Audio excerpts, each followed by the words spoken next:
Welcome. This is Money Meisters. I'm Don Brailsford, and I'm interviewing Wesley Hunt from Oklahoma City, Oklahoma. Welcome, Wesley. Thank you for having me, Don. Glad you could make it today, Wes. Listen, the reason I had you on today is because one of the things that you've been working very hard on is to debunk um, the myths around financial planning. And one of them that got started back in the 80s and made some people very, very wealthy because they made a whole lot of people take steps that you would argue weren't so great for them. And it was called buy term and invest the difference because people are trying to rip you off by trying to sell you whole value life insurance. So let's talk about that. What is buy term and invest the difference? Why is it better? Better it's not, but if you buy term and invest the difference, essentially the premise was that you would buy the cheapest life insurance you could buy for the shortest amount of time you needed it and get your premium down as low as you could. And then you took the difference between that and what you would have paid for a cash value life insurance policy. You put that money into a brokerage account or a mutual fund or something like that. And the premise was that mutual fund would grow to the point where you didn't need life insurance anymore with that money in the difference. The end result was that because of market volatility, because people didn't invest the difference, the end result was that here we are, 30 plus years later, we've got people who still need life insurance. They can't afford that life insurance because they have health issues now that they didn't have years ago. And they didn't invest the difference, or if they did invest the difference, the several of the funds that they were putting that money into crashed and never did recover. So their cash value is very, very low. And they need life insurance. They need money to retire on, but they don't have it because they bought the myth of buy term and invest the difference. Yeah, that's that I know people in that camp, and my own parents had to drop the policy they had because it was a term policy, and despite the fact that they really could have used the life insurance, it got so doggone expensive, it was just unobtainable. So,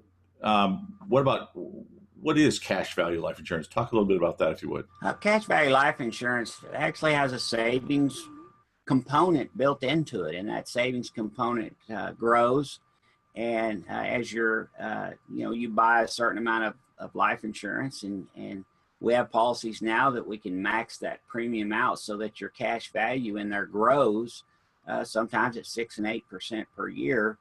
And that as that cash value grows, you're actually buying less life insurance because your cash value is part of your life insurance. And that cash value is accessible to you for emergencies, for things like that. And also we can create income from it. So it's just a savings plan built around a life insurance policy with some guarantees that money will be there when you need it.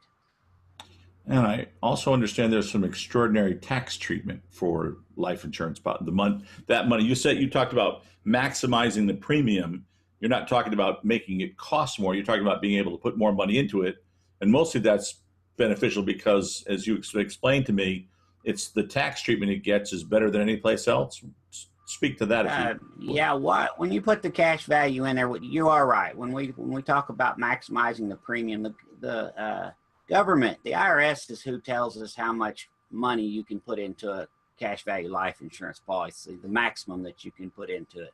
And that should tell you right there that it's a great program. If the IRS is limiting how much you can put in there, because when we think about the other things that are limited, we think about 401ks, IRAs, Roth IRAs, things along that line. That's what's limited. But the government does limit what you can put into a cash value life insurance policy.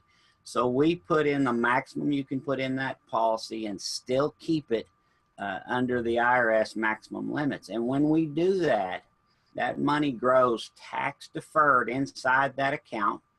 As that money grows, it's multiplying, it's compounding. And when we pull that money out, if we properly structure a life insurance policy, we can pull that money out tax-free.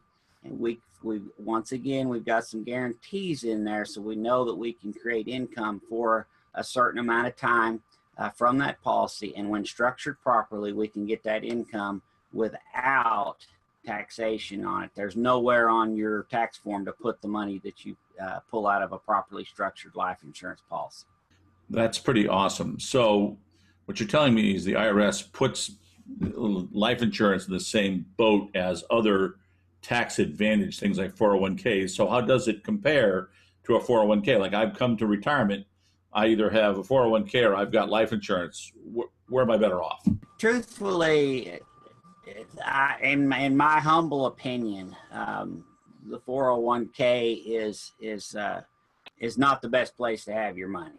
The cash value life insurance policy is I can create a lot more income with a lot less money from a cash value life insurance policy, and I don't have a partner in the money that I take out of that cash value life insurance policy, which you do have when you take money out of your 401k.